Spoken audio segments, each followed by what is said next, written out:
Passaremos a estudar agora os livros poéticos.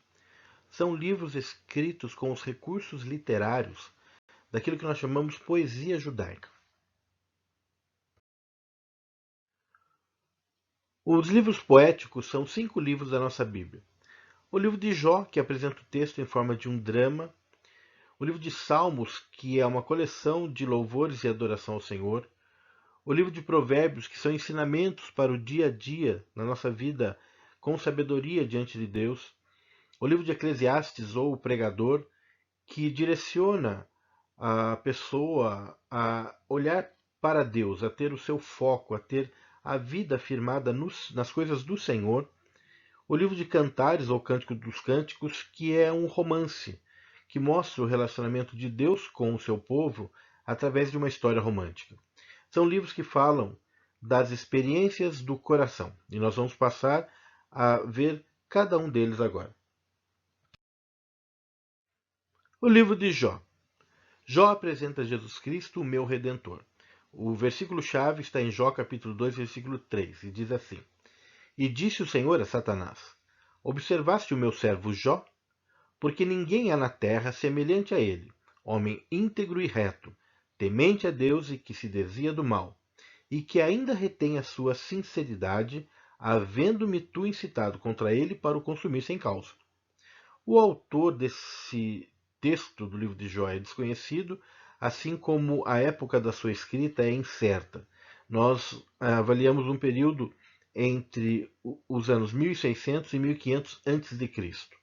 O texto de Jó é provavelmente o texto mais antigo da Bíblia Sagrada, o texto escrito mais antigo que se tem notícia. É escrito na época dos patriarcas e Jó seria um patriarca na sua casa.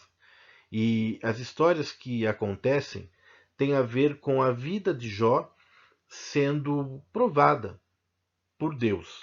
Com a autorização de Deus, Satanás toca em Jó. Nós conhecemos a história. É intrigante o momento em que Satanás chega diante de Deus como os filhos do Senhor se chegando a ele periodicamente. E nesse momento, então, Satanás ele pede para que Jó seja provado, porque seria muito fácil adorar ao Senhor, se manter diante do Senhor, se a situação da vida, se as coisas da vida elas estão bem, elas estão caminhando bem. E é nesse sentido que o texto ele vai nos mostrar que mesmo uma pessoa justa, ela pode sofrer. E por que sofre? Por que uma pessoa justa, ela pode sofrer, ela pode passar por dificuldades? E como isso deve acontecer? Se nós nos acharmos diante do Senhor com dificuldades, como deve ser o nosso procedimento? É esse o enredo do texto do livro de Jó. O conteúdo do livro ele fala sobre Jó, exatamente sobre a provação que Jó passou, as provações que ele passou, perdendo tudo que tinha, mas mesmo assim se mantendo fiel ao Senhor, se mantendo ali como uma pessoa íntegra e reta de coração, como o Senhor o tinha em sua estima. O propósito é justificar a sabedoria e a bondade de Deus em assuntos de sofrimentos humanos, e especialmente mostrar que nem todo o sofrimento é punitivo. Então, aquilo que Jó passa, Jó não estava passando porque ele merecia passar por aquilo. Simplesmente a circunstância da vida que ele estava vivendo era diversa naquele momento. Ele passou por situações terríveis, a ponto de se coçar com um caco de telha, as suas chagas, as suas feridas.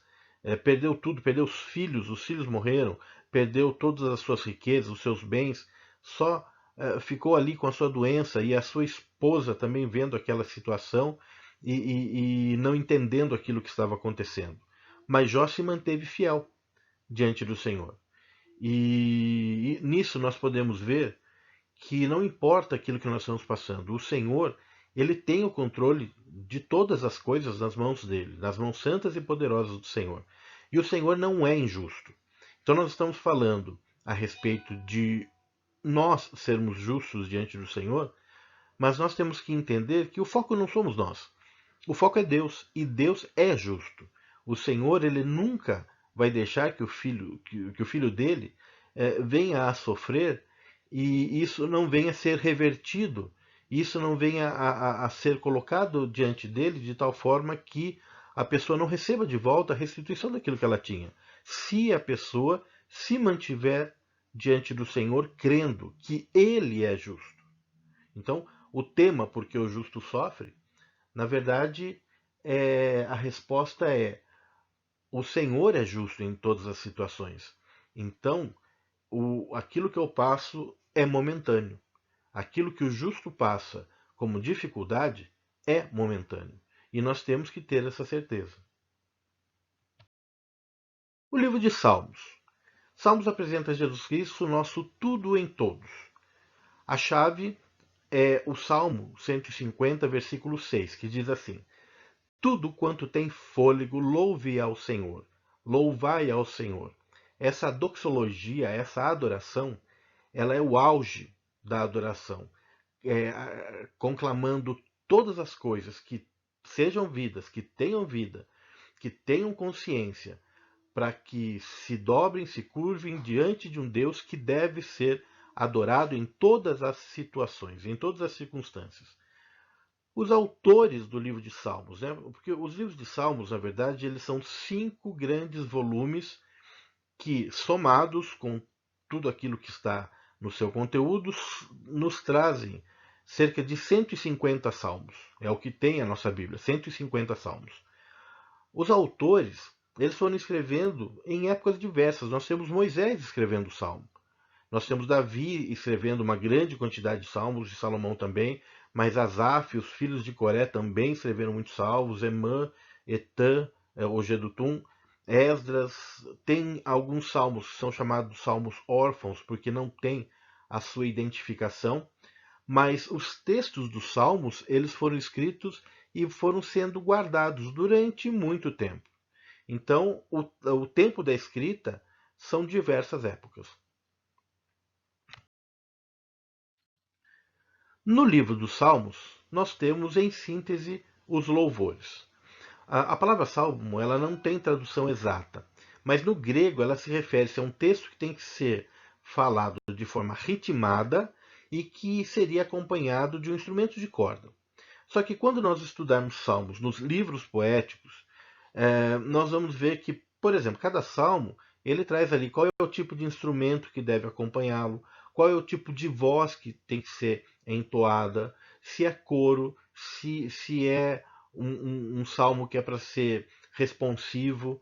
Então ele difere um pouco daquilo que seria esta interpretação grega em relação ao salmo. Mas a palavra salmo se aplica, né? De qualquer forma, seria um texto ritmado de louvor e adoração ao Senhor acompanhado de instrumento de corda.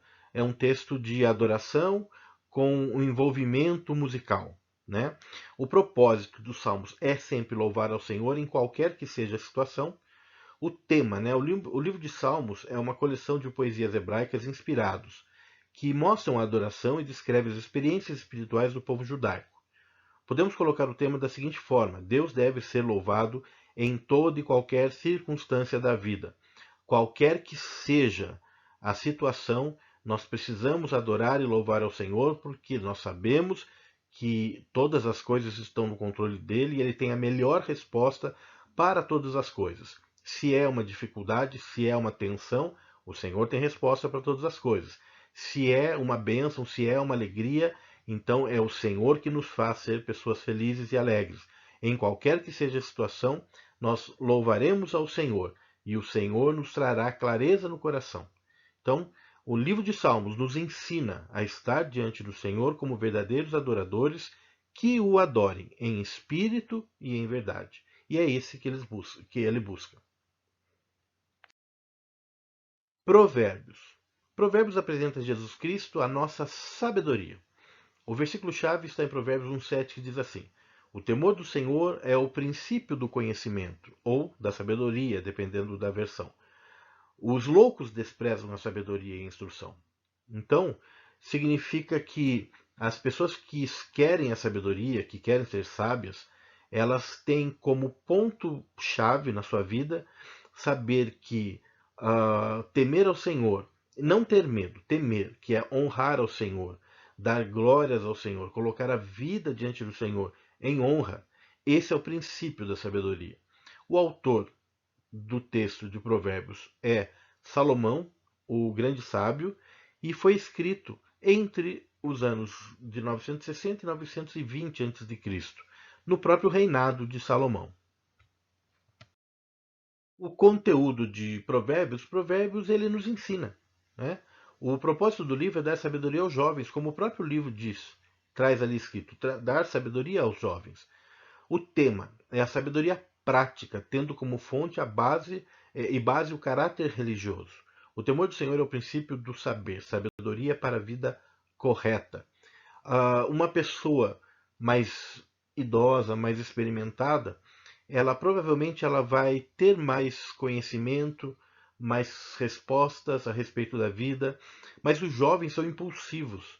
Então, quando o texto é escrito, o autor Salomão ele fala, olha, o propósito desse livro é para que os jovens tenham sabedoria, para que a vida do jovem ela seja melhor ainda. E quando ele chegar na sua fase mais adulta e de mais idade, essa sabedoria possa ser maior ainda. E o Senhor desejava e sempre desejou que sempre os mais velhos pudessem instruir os mais jovens para que cada vez mais o seu povo tivesse sabedoria e se prostrasse diante dele, soubesse que estar diante do Senhor é aquilo que agrada o coração de Deus, honrar ao Senhor em todas as coisas. Então, a sabedoria de Provérbios para o dia a dia, para a vida, para todas as situações, nos leva a estar de joelhos diante do Senhor, adorando ao Senhor e clamando ao Senhor. Eclesiastes. Ele apresenta Jesus Cristo a finalidade da vida. O versículo-chave é Eclesiastes, capítulo 2, versículo 1. Disse eu no meu coração, ora vem, eu te provarei com alegria. Portanto, gozo prazer, mas eis que também isso era vaidade. O autor é Salomão e ele escreveu cerca do ano 935 a.C. Salomão ele apresenta a vida e fala que todas as circunstâncias da vida e tudo aquilo que o homem ele acredita que ele consegue fazer, que ele consegue extrair das coisas da vida, no final tudo isso é simplesmente uma vaidade, o homem tentando fazer alguma coisa, sendo que todas as coisas vêm de Deus. Então a vaidade do homem leva o homem a olhar para si mesmo, quando deveria estar sempre olhando para Deus. Então ele fala, olha, todas as coisas e todos os esforços que nós fazemos, na verdade tudo isso é uma grande vaidade, porque nós deveríamos sempre nos colocar ouvindo o Senhor e sabendo aquilo que Ele tem para nós, como sendo direção, como sendo o melhor para a nossa vida. Dele vem a resposta e o melhor para nós. Mas Ele ainda deixa que nós venhamos a ter as nossas atitudes, é a vontade permissiva de Deus que a gente possa ter também os nossos caminhos, mas na verdade todo esse esforço empenhado vai resultar simplesmente em vaidade, né? Porque o Senhor poderia nos dar de uma forma muito mais simples coisas muito melhores. E é isso que o livro nos ensina. O conteúdo é a vaidade das coisas terrenas. O propósito é mostrar que se alguém conseguir atingir todos os seus objetivos, esperanças e aspirações da vida, isso não lhe trará satisfação ao coração. A sua experiência é usada para mostrar o resultado de uma vida mundana, de sucesso, mas fracassado por ter se afastado de Deus. Então o tema é a nulidade da vida à parte de Deus. Longe do Senhor, nada faz sentido, por mais que seja empenhado o esforço, por maior que seja o nosso vigor em relação àquilo, e por maior que sejam as possíveis conquistas em relação a todas essas coisas. No final, tudo é vaidade, porque nós poderíamos ter algo muito melhor se nós simplesmente fôssemos humildes e colocássemos a nossa vida e o nosso coração diante do Senhor e esperássemos que Ele nos desse o sonho que Ele mesmo teve a respeito de cada um de nós. Cantares, ou Cântico dos Cânticos, apresenta Jesus Cristo o que ama a nossa vida. O versículo-chave é Cantares, capítulo 6, versículo 3, que diz assim: Eu sou do meu amado, e o meu amado é meu. Ele apacenta entre os lírios. O autor é o sábio Salomão, e ele escreve cerca do ano 960 a.C., mas no início do seu reinado. O conteúdo de Cantares tipifica o amor de Cristo pela Igreja. O propósito: esse livro foi inspirado pelo Espírito Santo, inserido nas Escrituras para ressaltar a origem divina da alegria e dignidade do amor humano no casamento. O tema é o amor conjugal. Então, através de um romance entre Salomão e a sua amada Sulamita, ele traz a tipificação daquilo que é o amor entre Deus e o seu povo, que também nos leva a entender o amor de Cristo por nós, a sua igreja.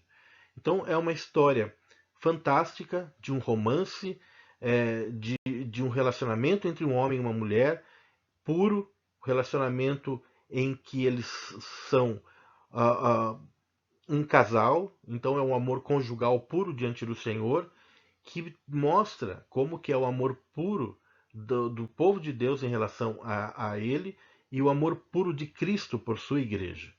É uma história fantástica a respeito do relacionamento do homem com Deus. Esses foram os livros poéticos.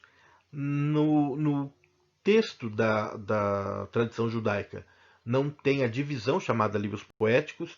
Esses livros poéticos estão inseridos dentro daquilo que seriam os escritos, mas os mesmos textos fazem parte desse material judaico. O livro de Salmos é um livro à parte na tradição judaica, é exatamente o livro dos Salmos, né, com seus 5 livros ali contendo os salmos para cada uma das situações. Mas todo esse conteúdo faz parte da tradição judaica. Para estudar mais a fundo esses textos, nós temos na Academia Bíblica a matéria Livros Poéticos.